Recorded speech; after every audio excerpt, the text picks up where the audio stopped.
Hai teman-teman semuanya, mari kita bahas kronologi Perang Dunia Pertama yang merupakan salah satu konflik terbesar dalam sejarah manusia. Bagaimana kronologinya? Mari kita simak video berikut ini.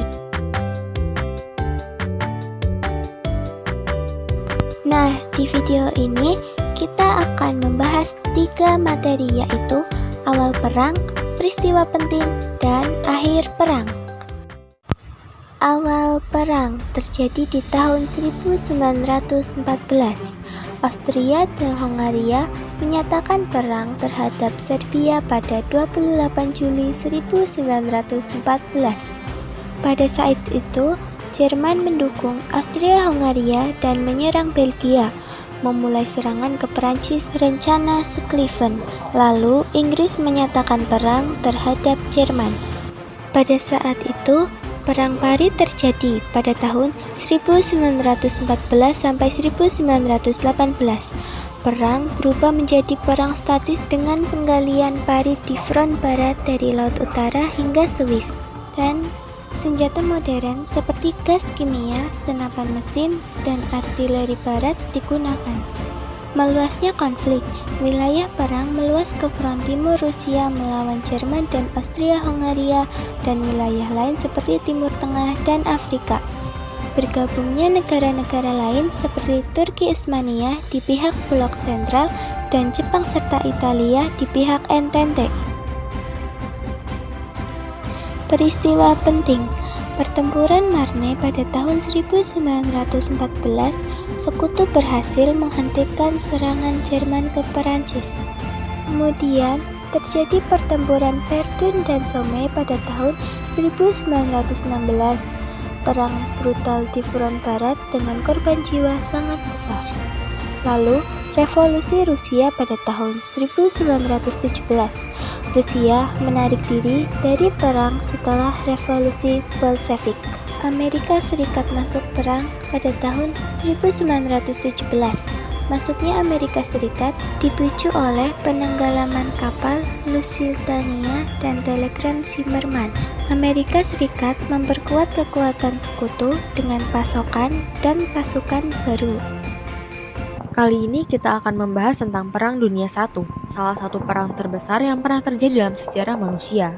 Semuanya bermula dari kejadian di Sarajevo, Bosnia pada tanggal 28 Juni 1914. Di sana, seorang pangeran Austria-Hungaria bernama Archduke Franz Ferdinand dan istrinya Sophie dibunuh oleh seorang nasionalis Serbia bernama Gavrilo Princip. Pembunuhan ini bikin Austria-Hungaria marah besar dan mereka langsung nuduh Serbia terlibat. Sebenarnya ini bukan sekedar pembunuhan biasa. Franz Ferdinand adalah pewaris tahta Austria-Hungaria, jadi kematiannya membawa dampak yang besar banget. Nah, masalahnya Eropa waktu itu penuh dengan aliansi-aliansi yang rumit. Ada 2 blok besar, blok sekutu yang terdiri dari Perancis, Rusia, dan Inggris. Blok sentral yang terdiri dari Jerman, Austria-Hungaria, dan Italia, walau kemudian Italia beralih sisi. Jadi waktu Austria-Hungaria menyatakan perang ke Serbia, Rusia ikut terlibat karena mereka dukung Serbia. Dan karena Rusia terlibat, Jerman pun masuk perang. Prancis dan Inggris pun ikut-ikutan karena mereka aliansinya Rusia. Dalam sekejap, Eropa terperosok ke dalam perang yang besar-besaran. Perang ini nggak terjadi dalam satu malam. Ada proses diplomasi, ancaman, dan mobilisasi militer yang berlangsung selama beberapa minggu. Negara-negara mulai mempersiapkan pasukan mereka, dan penduduk sipil mulai merasakan ketegangan yang memuncak. Pada akhirnya, lebih dari 30 negara terlibat dalam konflik ini. 4 kekaisaran besar yang punya peran penting dalam perang ini adalah Kekaisaran Jerman, Kerajaan Austria-Hungaria, Kekaisaran Ottoman, dan Kekaisaran Rusia. Yuk kita bahas sedikit tentang mereka. Kekaisaran Jerman. Mereka adalah salah satu kekuatan militer terkuat di Eropa waktu itu. Dipimpin oleh Kaisar Wilhelm II, Jerman punya ambisi besar untuk jadi kekuatan dominan di Eropa dan dunia. Kerajaan Austria-Hungaria. Kerajaan ini terdiri dari berbagai etnis dan budaya yang berbeda, yang kadang bikin mereka susah bersatu. Mereka dipimpin oleh Kaisar Franz Joseph I yang udah memerintah selama hampir 70 tahun sebelum perang pecah. Kekaisaran Ottoman, yang sering juga disebut sebagai orang sakit Eropa, karena mereka mengalami banyak masalah internal. Kekaisaran Ottoman bergabung dengan blok sentral, berharap bisa memperbaiki nasib mereka yang makin terpuruk. Untuk mengenal Kekaisaran Ottoman, kalian juga bisa tonton video sebelumnya yang berjudul Peradaban Turki Utsmaniyah. Terakhir, Kekaisaran Rusia. Mereka punya wilayah yang luas banget dan populasi yang besar, tapi seringkali kurang efisien dalam hal militer. Kaisar mereka, Tsar Nicholas II, juga menghadapi banyak masalah dalam negerinya sendiri. Kalian juga bisa tonton video sebelumnya tentang peradaban Ruskiv. Perang Dunia I dikenal juga sebagai Perang Parit. Bayangin deh, jutaan tentara dari berbagai negara berhadapan di medan perang yang dipenuhi parit-parit panjang. Mereka tinggal di parit-parit itu, hidup dalam kondisi yang gak manusiawi, kena serangan gas beracun dan harus bertahan dari tembakan musuh. Suasana di parit benar-benar horor. Parit-parit ini bukan sekedar lubang di tanah, mereka adalah sistem pertahanan yang kompleks dengan lapisan-lapisan perlindungan, barak, dan bahkan rumah sakit lapangan.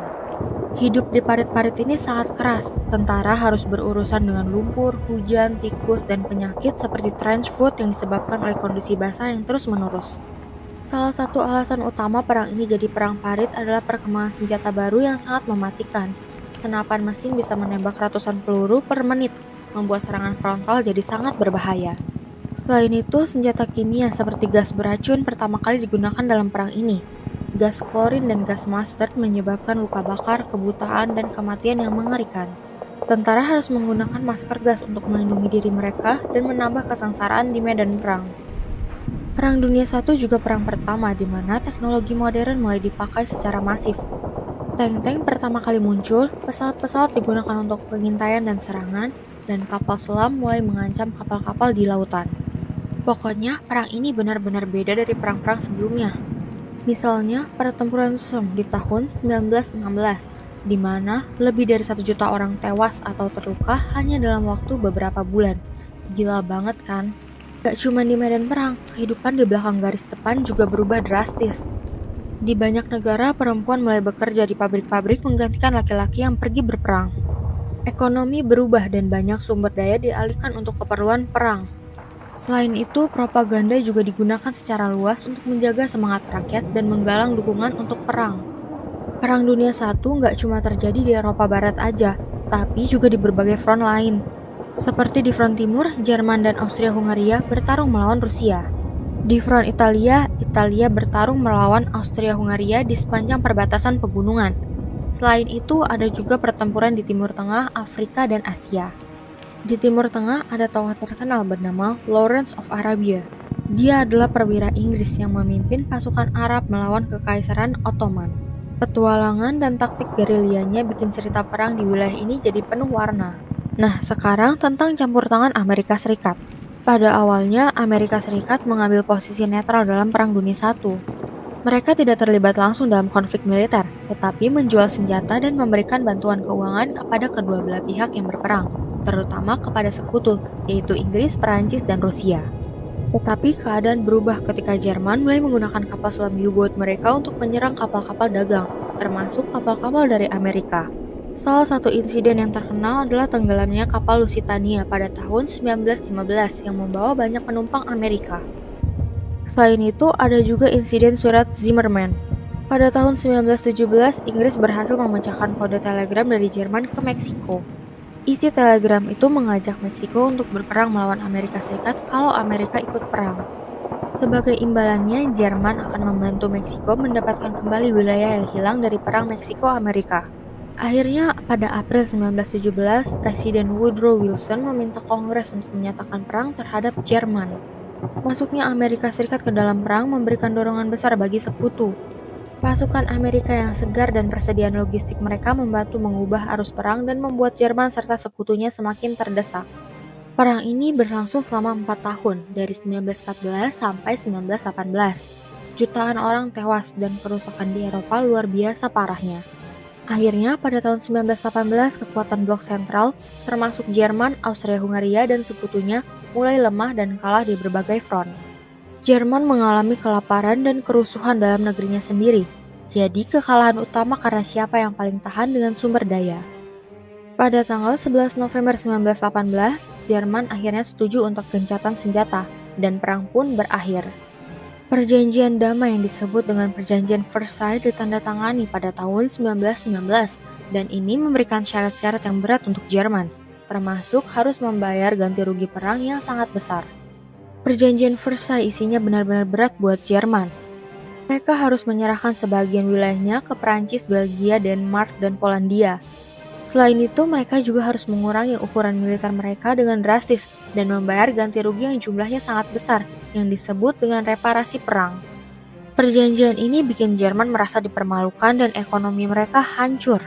Perang Dunia I merubah peta politik dunia secara drastis.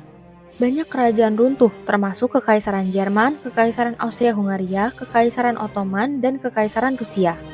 Negara-negara baru bermunculan di Eropa, dan Liga Bangsa-Bangsa dibentuk untuk mencoba mencegah perang besar lainnya.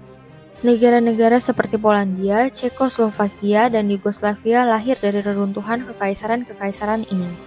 Meskipun niatnya baik, sayangnya Perjanjian Versailles malah menimbulkan ketidakpuasan yang akhirnya berujung pada Perang Dunia II. Tapi itu cerita lain yang bisa kita bahas di video berikutnya. Perang ini juga mempercepat perkembangan teknologi dan mengubah budaya. Misalnya, setelah perang, kita melihat perkembangan pesat dalam teknologi medis dan perawatan luka perang. Dunia seni dan sastra juga dipengaruhi oleh pengalaman mengerikan dari perang ini, menghasilkan karya-karya yang mencerminkan trauma dan perubahan sosial. Akhir perang, kekalahan Blok Sentral, Austria-Hungaria runtuh akibat pemberontakan internal. Jerman mengalami kekalahan besar di front barat. Gencatan senjata 11 November 1918. Jerman menandatangani perjanjian gencatan senjata di Compiègne, Prancis. Perjanjian Versailles pada tahun 1919. Jerman dipaksa menerima tanggung jawab atas perang dan membayar ganti rugi besar. Wilayahnya dikurangi dan kekuatan militernya dibatasi. Berikut adalah beberapa tokoh Perang Dunia Pertama. Yang pertama adalah Gavrilo Princip, anggota Black Hand yang membunuh Archduke Franz Ferdinand dan istrinya Sophie pada 28 Juni 1914. Princip dijatuhi hukuman 20 tahun penjara tetapi meninggal karena tuberkulosis 4 tahun kemudian. Yang kedua, Herbert Henry Asquith, Perdana Menteri Inggris dari tahun 1908 hingga 1916. Inggris mendeklarasikan perang kepada Jerman pada tahun 1914 setelah Jerman menyerang Belgia. Nicholas II, Kaisar terakhir Kekaisaran Rusia.